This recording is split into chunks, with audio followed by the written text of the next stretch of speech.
quand la tristesse arrive, je sais tu es là, toujours près de moi. Bon samedi, bienvenue à votre émission de La Victoire de l'amour. J'espère qu'on se prépare à vivre une magnifique fin de semaine, mais pour bien la commencer, on la commence avec la priorité des priorités qui est la parole de Dieu, mais juste avant, avec Sœur Angèle.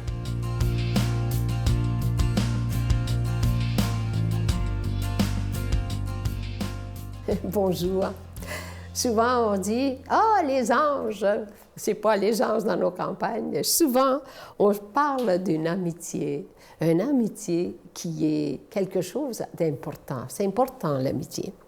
Et aujourd'hui, on vous présente, voyez-vous, deux beaux petits anges. Il y en a un qui a ses ailes et l'autre, les ailes sont brisées. Il ne pourra pas voler. Et c'est pour ça que l'ange aide l'autre, être présent à soutenir l'autre. Et pour soutenir l'autre, ça prend de l'amitié. Alors l'amitié que nous voulons construire, une amitié durable, nous devons aimer nos amis pour eux et non pour nous. Les amis sont des anges silencieux qui nous remettent sur nos pieds quand nos ailes ne savent plus comment voler. L'amitié durable, les joies et réduit de moitié les peines. L'amitié est durable et les peines sont moins fortes si on se sent soutenu. Ça, c'est pas toujours facile. On parle beaucoup de bien des choses, mais la réalité du quotidien, c'est pas toujours ça. C'est comme le temps, hein? Nous, on est chanceux au Québec. On a 4 saisons. On a l'hiver, on a l'automne, on a le printemps et on a l'été. Court l'été. Mais il est là. C'est pas partout comme ça. J'étais dans un pays qui c'est toujours l'été, en Thaïlande, puis ils m'ont dit, bien là, c'est toujours beau ici. Vous êtes chanceux, mais nous, on est encore plus chanceux parce qu'on peut goûter chaque saison. J'ai connu même des amis qui sont partis en Floride, puis ils m'ont dit quoi? Eh bien, ils m'ont dit, Cathy, on a vu Noël, mais on ne l'a pas vu passer. Bien, moi, non. Pourquoi? Parce qu'il fait toujours beau. Alors, nous autres, on est chanceux. Il y a une saison, et chaque saison a sa raison. Et aujourd'hui, je voulais justement vous parler de ça. Parce que l'amitié, c'est vraiment être capable de soutenir l'autre. Une amitié véritable, c'est pas toujours évident. On veut toujours dire, ben oui, on aime l'autre. Mais savez-vous, c'est difficile à le dire. Hein? On dirait qu'on a un pamplemousse à la gorge, on n'est pas capable d'exprimer nos sentiments. On n'est pas capable de dire exactement ce qu'on sent. C'est seulement quand on a la foi, ça nous aide à accomplir cet amour de l'autre. Notre Père qui es aux cieux, que ton nom soit sanctifié, que ton règne vienne, que ta volonté soit faite sur la terre comme au ciel. Donne-nous aujourd'hui notre pain de ce jour. Pardonne-nous nos offenses comme nous pardonnons à ceux qui nous ont offensés. Ne nous laisse pas entrer en tentation, mais délivre-nous du mal, car c'est à toi qu'appartient le règne, la puissance et la gloire pour les siècles des siècles. Amen. Dans le cadre des 60 ans de vie religieuse de Sœur Angèle, La Victoire de l'amour vous invite à son pèlerinage en Italie, en compagnie de Sœur Angèle, du Père Yvon Sanson et la participation occasionnelle de Sylvain Charon. Nous visiterons entre autres Venise, Padoue, Florence, Sienne, Assise et Rome. Célébration eucharistique avec le Père Yvon Sanson. Nous assisterons aussi à l'audience générale avec le Pape François au Vatican, du 4 au 15 juin 2017.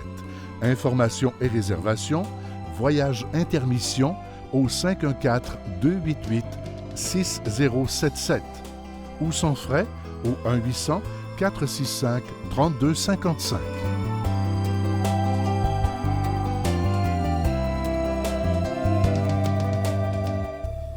Je suis tellement heureux de vous parler de ce beau cadeau du mois pour le mois de l'amour et de l'amitié. Il s'agit d'un pendentif avec un cœur de cristal. Vous voyez à l'écran présentement. Le cœur de cristal, il est orné d'une petite croix argentée. Je sais que nous ferons beaucoup d'heureux parce qu'enfin, la chaîne vient avec le pendentif. Je vous rappelle qu'il est déjà béni. Ça se donne tellement bien en cadeau en ce mois de février, mois de l'amour et de l'amitié. Je vous rappelle que si on doit vous demander des dons, c'est qu'on doit payer pour être à la télévision. C'est pas gratuit, bien au contraire. On doit payer pour la diffusion, mais aussi pour la production. Alors, merci de tout cœur de votre grande générosité. Et ce mois-ci, en février, ça fera 22 ans que le ministère de la Victoire de l'amour existe. Alors, merci de tout cœur de votre grande générosité. Je vous donne l'adresse, la Victoire de l'amour, casier postal 120, succursale Boucherville à Boucherville, le J4B 5E6, je vous la redonne, la Victoire de l'amour, casier postal 120, succursale Boucherville à Boucherville, le J4B 5E6, également par téléphone, par carte de crédit du lundi au vendredi de 8h30 à 16h30 dans le 514-523-4433, 523-4433 ou sans frais, le 1-888-811-9291, 1-888-811-9291 et aussi sur notre site Internet. Je vous rappelle que c'est une des façons très sécuritaires de faire votre don. C'est le www.lavictoiredelamour.org. Merci de tout cœur de votre grande générosité. Regardez à l'écran comment ce pendentif, il est un véritable bijou. C'est vraiment très, très beau. Alors, merci de votre grande générosité. Merci aussi de votre prière parce qu'on en a vraiment besoin si on veut continuer pour des dizaines et des dizaines d'années.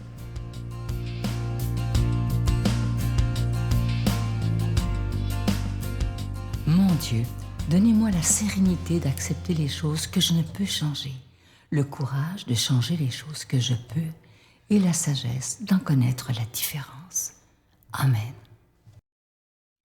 La parole de Dieu est proclamée aujourd'hui par notre ami, l'abbé Éloi Giard.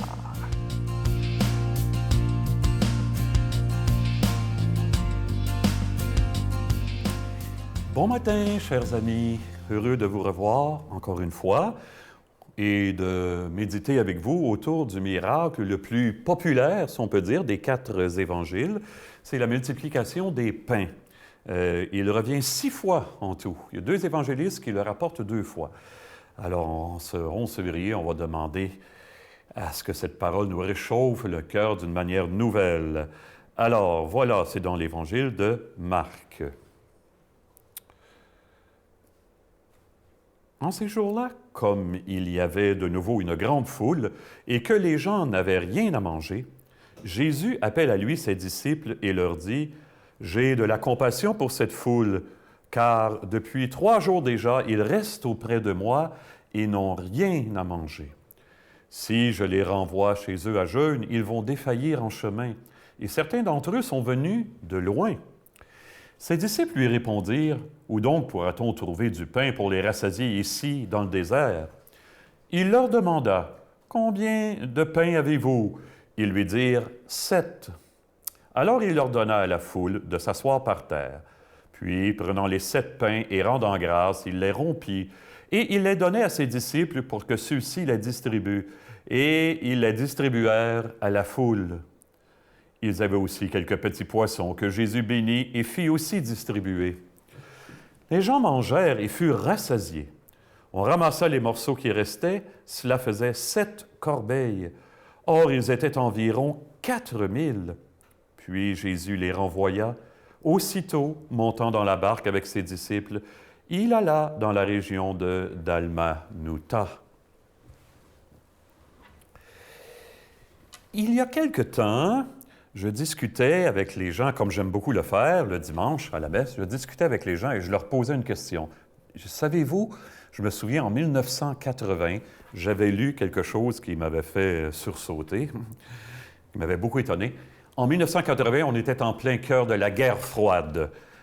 Le bloc autour des Américains et le bloc autour des Soviétiques.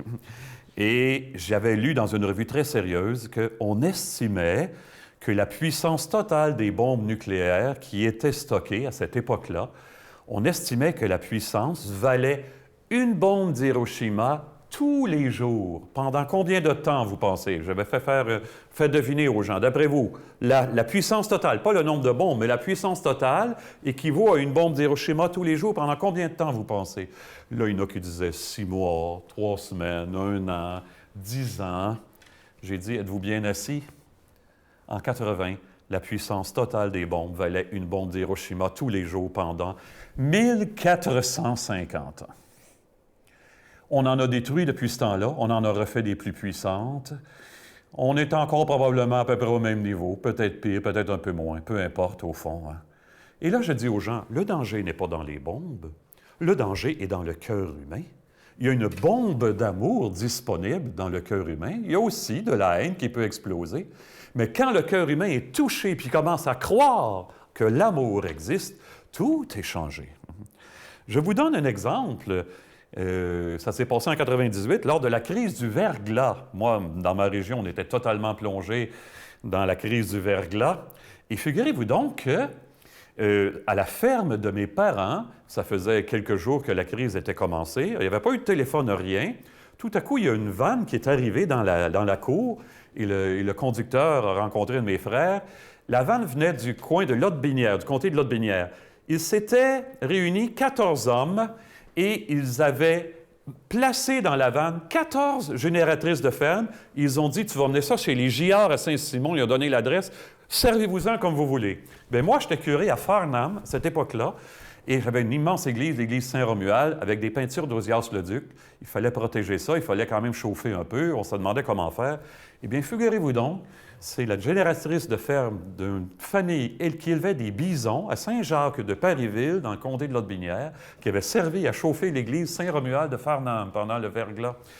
Des gestes d'amour et de solidarité, on est capable d'en inventer quand on commence à croire en l'amour. Je me souviens bien longtemps, avant que les défis tête rasée existent à Leucan, il y avait eu sur la journal une photo d'un jeune de 10 ans qui avait de la chimiothérapie, qui devait suivre des traitements de chimio, il faisait du cancer.